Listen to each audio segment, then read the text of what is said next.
प्यारे विद्यार्थियों, आज हम भूगोल विषय BA पाठ तृतीय में भारत का भूगोल जो हमारा पेपर है उसमें जो हमारा टॉपिक चल रहा है अफवाह तंत्र, उसमें हम अगला जो लेक्चर है वो ब्रह्मपुत्र नदी तंत्र के ऊपर है। विश्व की सबसे बड़ी नदियों में से एक ब्रह्मपुत्र का उद्गम कैलाश पर्वत श्रेणी में मानसरोवर झील के निकट चेमायुंगडुंग हिमनद से हुआ है और यह पूर्व दिशा में बहती हुई तिब्बत के शुष्क व समतल मैदान में बहती है, जहां इसे सांगपो के नाम से जाना जाता है, जिसका अर्थ है सोदक।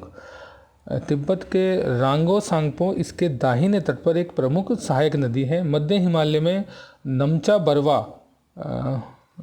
जो चोटी है, पर्वत चोटी के निकट एक गहरे गौज का निर्माण करती है और एक तेज बहाव वाली नदी के रूप में निकलती है। हिमालय के गिरिपथ में यह शिशंग या दिशंग के नाम से निकलती है। अरुणाचल प्रदेश में सादिया कस्बे के पश्चिम में यह नदी भारत में प्रवेश करती है और दक्षिण पश्चिम दिशा में बहती हुई इसके बाएं तट पर इसकी प्रमुख सहायक नदियाँ दिबांग या सिकांग और लोहित मिलती हैं। इसके बाद ये नदी ब्रह्मपुत्र के नाम से जानी जाती है। असम घाटी में अपनी 750 किलोमीटर की यात्रा में ब्रह्मपुत्र में कई सहायक नदियाँ मिलती हैं। बाएं तट की प्रमुख सहायक नदियाँ बूढ़ी दिहिंग, धनसरी और कालांग हैं, जबकि दाएं तट पर मिलने वाली नदियाँ सुबनसिरी, कामेंग, मानस व संकोस है। सुबनसिरी का उद्गम तिब्बत में है, यह पूर्ववर्ती नदी है। ब्रह्मपुत्र नदी बांग्लादेश में प्रवेश करती है और फिर दक्षिण दिशा में बहती हुई बांग्लादेश में तिस्ता नदी इसके दाहिने किनारे में मिलती है। इसके बाद ये जमुना कहलाती है और अंत में ये पद्मा के साथ मिलकर बंगाल की खाड़ी में गिरती है। ब्रह्मपुत्र नदी मार्ग परिवर्तन व तटीय प्रबंधन व बाढ़ के लिए जानी जाती है, क्योंकि इसकी अधिकतर सहायक नदियाँ बड़ी हैं और इनके जलग्रहण क्षेत्रों में भारी वर्षा के कारण इनमें अत्यधिक अवसाद बहकर आ जाता है। विश्व का सबसे बड़ा नदी द्वीप माजुली ब्रह्मपुत्र नदी में ही स्थित है। बंगाली खाड़ी से लेकर डिब्रूगढ़ तक की दूरी में यह नदी नौगम्य है। इसके बाद हम बात करेंगे प्रायद्वीपीय अफवाह तंत्र की। प्रायद्वीपीय अफवाह तंत्र हिमालय अफवाह तंत्र से पुराना है, क्योंकि इस तथ्य की पुष्टि इस बात से भी होती है कि नदियों की प्रौढ़ावस्था और नदी घाटियों के चौड़ा व उथला होने के से ये प्रमाणित होता है।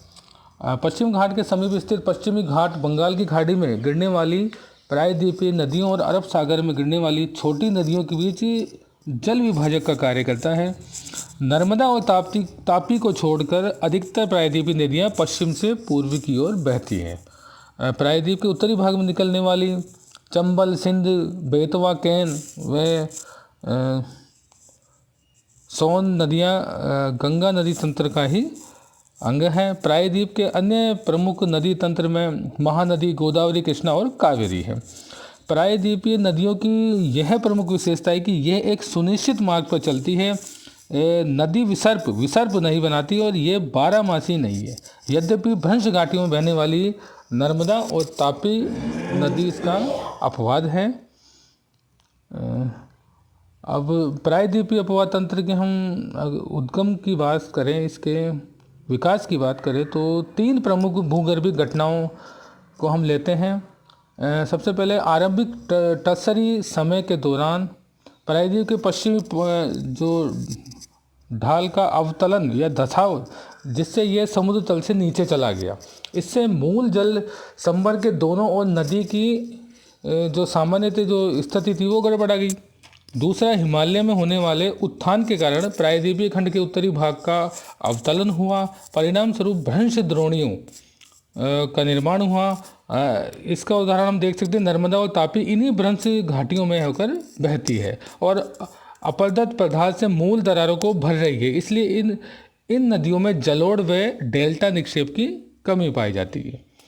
और तीसरा हम देखते हैं, इसी काल में प्रायद्वीपीय खंड के उत्तर पश्चिमी दिशा से दक्षिण पूर्व दिशा में झुक गया, जिससे इनका अपवाह बंगाल की खाड़ी की ओर हो गया। प्रायद्वीपीय नदी तंत्र की प्रमुख नदियों में जैसे महानदी है, जो छत्तीसगढ़ के रायपुर जिले के में सिहावा के निकट निकलती है और उड़ीसा में से बहती हुई अपना जल बंगाल की खाड़ी में विसर्जित करती है। इसके बाद में हम गोदावरी, जो सबसे बड़ा प्रायद्वीपीय नदी तंत्र है। गोदावरी नदी को दक्षिण गंगा के नाम से भी जाना जाता है। ये महाराष्ट्र के नासिक जिले से निकलती है और बंगाल की खाड़ी में अपना जल विसर्जित करती हैं। इसकी सहायक नदियाँ महाराष्ट्र, मध्य प्रदेश, छत्तीसगढ़, उड़ीसा और आंध्र प्रदेश राज्यों से गुजरती हैं। 1465 किलोमीटर लंबी है ये नदी। और इसकी प्रमुख सहायक नदियों में पेनगंगा, इंद्रावती, प्राणहिता व मंजरा है। पोलावरम के दक्षिण में जहाँ इसके मार्ग के निचले भागों में भारी बाढ़ें आती है, गोदावरी एक जलप्रपात का निर्माण करती है। राजमुंदरी के बाद ये नदी कई धाराओं में बढ़ जाती है और एक वृहद डेल्टा का निर्माण करती है। इसके बाद कृष्णा नदी, जो पूर्व दिशा में बहने वाली दूसरी बड़ी प्रायद्वीपीय नदी है, सह्याद्री में महाबलेश्वर के निकट निकलती हैं। इसकी कुल लंबाई 1401 किलोमीटर है। कोयना, तुंगभद्रा और भीमा इसकी प्रमुख सहायक नदियां हैं। इस नदी के कुल जल ग्रहण क्षेत्र का 27% भाग महाराष्ट्र में, 44% भाग कर्नाटक और 29% भाग आंध्र प्रदेश में है। इसके बाद हम बात करेंगे कावेरी नदी की, जो कर्नाटक के कोगांडू जिले में ब्रह्मगिरी पहाड़ियों से निकलती है। इसकी लंबाई 800 किलोमीटर है और प्रायद्वीपीय की अन्य नदियों की अपेक्षा कम उतार चढ़ाव के साथ ये नदी लगभग पूरे साल बहती है, क्योंकि इसके ऊपरी जलग्रहण क्षेत्र में दक्षिण पश्चिम मानसून से और निम्न क्षेत्रों में उत्तर पूर्वी मानसून से वर्षा होती है। इस नदी की द्रोणिका 3% भाग केरल में और 41% भाग कर्नाटक में और 56% भाग तमिलनाडु में आता है। प्रमुख सहायक नदियाँ काबिनी, भवानी और अमरावती है। इसके बाद हम बात करेंगे नर्मदा नदी, जो अमरकंटक पठार से पश्चिम पार से लगभग 1057 मीटर की ऊंचाई से निकलती है और दक्षिण में सतपुड़ा और उत्तर में विंध्याचल श्रेणियों के मध्य ये भ्रंश घाटियों से बहती हुई संगमरमर की चट्टानों में खूबसूरत महाखंड या गॉल्ज का निर्माण करती है और जबलपुर के निकट धुआंधार जलप्रपात बनाती है। तापी नदी, जो पश्चिम दिशा में बहने वाली एक महत्वपूर्ण नदी है, मध्य प्रदेश में बैतूल जिले में मुल्ताई से निकलती हैं। 724 किलोमीटर इसकी लंबाई है और इसके अपवा क्षेत्र का 79% भाग महाराष्ट्र, 15% भाग मध्य प्रदेश और शेष 6% भाग गुजरात में पड़ता है। इसके बाद हम अरावली के पश्चिम में लूणी, जो राजस्थान का सबसे बड़ा नदी तंत्र है, इनकी बात करेंगे।